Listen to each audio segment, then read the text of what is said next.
Hello and welcome back to the port. I'm the Gallifrey Major and this is a review of USS Atlanta. USS Atlanta will be available for 500,000 global XP in the June patch when the Lone Veteran campaign is ongoing. So I thought in advance of that to get a Atlanta review done for the channel. Now USS Atlanta, she's a cruiser in the game, but in reality she's a bit lighter than a light cruiser is the best way to put it. Officially her designation was a destroyer flotilla leader.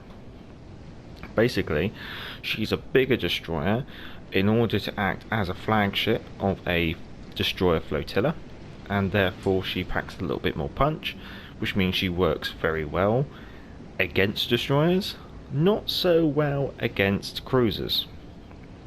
Now she's also got a very decent anti-aircraft complement with 40mm and 20mm, and in reality her 5-inch guns were dual purpose, so she did make a very good aircraft carrier escort. Now the USS Atlanta class of light cruisers were inspired by the Royal Navy's class of Dido cruisers, and so both navies kind of took this destroyer flotilla leader concept, built these cruisers with multiple small caliber gun turrets, and then they found they worked out to be better as anti-aircraft cruisers, and so respective of their navies, they were usually found in close escort of the carriers, acting as anti-aircraft basically. So because she's a cruiser in the game, I am going to compare her to the Tech Tree cruisers at tier 6 fully upgraded. However, it's a little bit mean, but it is what it is. So survivability of the Atlanta, it won't surprise you that she's got a very low HP pool, because she's a very big destroyer is the best way to put it. She's not really supposed to be designed to be compared to the cruisers, which also means she has quite low armor values in comparison, but take that with a bit of a pinch of salt. She's just a big destroyer really. Just seeing if I can punish this Yudachi, but I gotta watch myself against that Shores, because that Shores will really chew me a new one. So I gotta keep myself angled. Yudachi's gonna spaff a load of torpedoes out. Easily dodged. Artillery, well, it's not going to surprise you here, being we're treating it as a big destroyer really, but comparing against cruisers. She's got 8 dual gun turrets. Each turret features 2 5-inch guns, so quite a small caliber, but because of that small caliber you're looking at having a short range, a fast turret traverse speed and a fast reload. Considering the amount of guns you can bring to bear on a target, your DPM is actually quite good. You can just see how much I just chunked up that Yudachi there. And it's gone. Lovely. Now, ooh, I'm going to get caught out here. Thankfully my manoeuvrability seems to be saving my butt at the moment. Now, because of the small caliber of the shells, you've also got very short range, and they're very floaty. You're going to have to treat her with a little bit of respect in regards to how much you have to leave the target, because your shells do have a lot of airtime at long range. Now, because of your small caliber as well, you don't have a very good fire chance per gun. However, considering the amount of guns you're bringing to target, you do have a very good number of fires per minute ratio. You're looking at about 9.6 fires per minute if you take that all into account. Oh, just a little potato. Let's just back up. That was a strategic beaching. Honest. I was paying attention. So I think that basically wraps up the artillery. Going on to the torpedoes, for a United States cruiser, she is one of the very few rare ones where she actually comes with torpedoes. However, they have a very short range of only 4.5 kilometers, so they really are close in defense torpedoes only, unfortunately. But you can out-torpedo a Russian cruiser, which is amusing. so it's not all that bad. Now, they do have quite a decent reload, damage and speed though, so apart from their short range, their overall stats aren't that bad. I'm going to see if I can do what an Atlanta should do, and that's find an island to hide behind. Now, you'll see that the guns do have a very high trajectory. However, I'm a little bit too close to this island. Now, Algeria is going to pop out though. Manoeuvrability, you have average speed, good turning circle, and good rudder shifts. It's to be expected due to the hull form, I guess you could say. Concealment is reasonably good as well. That's because usually your small size and your gun range, because your gun range is quite short due to the small caliber, they usually make your concealment quite good. Now, one thing to note is that she will come with a Type 9 camo, which has exactly the same stats as a Type 4, so that's minus 4.5% detectability and plus 4.5% incoming dispersion, which is quite interesting. Now, one thing to note is that your concealment when firing from smoke is actually very good.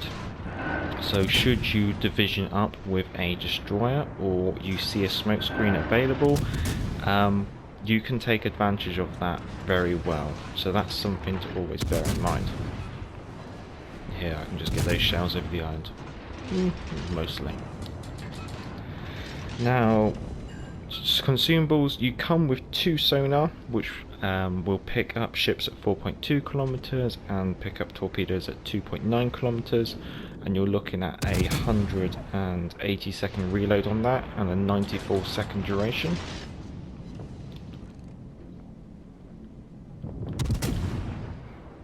Just trying to accelerate out of this. We'll do that. Now the Algeria is firing AP, so I need to try and see if I can bounce some of this. Ugh. I think we're going to break off here and get behind some of our destroyers. One more dodge. Oh, 2 fires. Yeah. And that's going to go off in 24 seconds, so I got a burn. So she also comes with 2 radar. She was the first premium cruiser to come to the game with radar, and that has a detectability range of 8.4 kilometers and a consumable duration of 25 seconds. I'm gonna burn out, aren't I? Pop goes the weasel. Modules, I've gone for aiming systems, steering gears and concealment mod. The reason being is aiming system is just a general overall buff, whereas the alternative is to improve your turret traverse speed at the cost of rate of fire, but that seems a bit counterintuitive because you do have quite quick turrets anyway. The other module, steering gears, so reason for steering gears is because you kind of need it, because she's weak, because you don't have smoke screen, you're relying on other people's smoke screens where necessary. You kind of do need to have some maneuverability when in open water. And then concealment mod, you don't really want to be spotted until you really have to, so therefore by reducing that, that's always better. So in the real world, the Atlanta class cruisers had a bit of a mixed bag of a career. They did very well against aircraft, they did very well against Japanese destroyers. However, as you kind of saw, it's quite well reflected in the game, when encountering enemy cruisers, they got absolutely wrecked. So the only Atlanta class cruisers that were lost in surface conflicts against Japanese cruisers, and of course that's where they suffered quite poorly. Well, there she goes. Oh well, that was a very, very quick review. I think we should win this game because their team's just all penned up on their side of the map, and we've got all 3 objectives and are just racing along collecting points. Plus, they've got no destroyers left, so they haven't even got any kind of way of like closing in against our destroyers, which is going to be quite interesting. Oh well, I think I'll catch you at the end screen, and so while we're getting there, time for Colonel Bogey's march.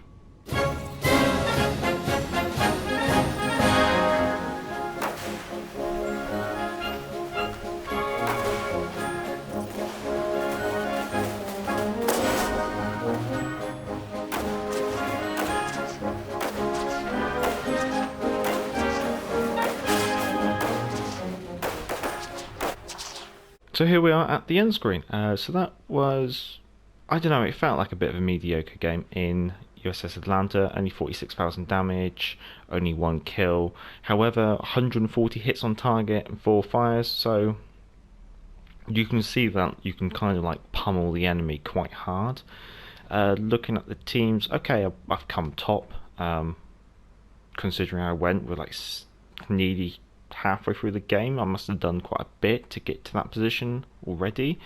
But one thing to bear in mind is that the premium ships at the moment, during the time of this recording, do actually have a plus 25% on the leaderboard. However, if I take that 25% off, I still come in at the top because 2 Udachis are, of course, also premium ships. So these are only against the shores, and I still come in above the shores, which is quite interesting. Looking at the economy, obviously premium helps, it gives you a bit more of everything, but yeah, still made a pretty penny, which is quite nice. And you can see the ship service cost at tier 6 is 75,000 credits. So all in all, that was USS Atlanta. I hope you liked it. If you did, give the video a thumbs up. If you enjoy this kind of content, feel free to subscribe, and if you already are subscribed, then thank you very much. If you have any of your own game captures, our email address is down in the description, so you can send them in for commentary. I've been the Galloping Major, and back to the port.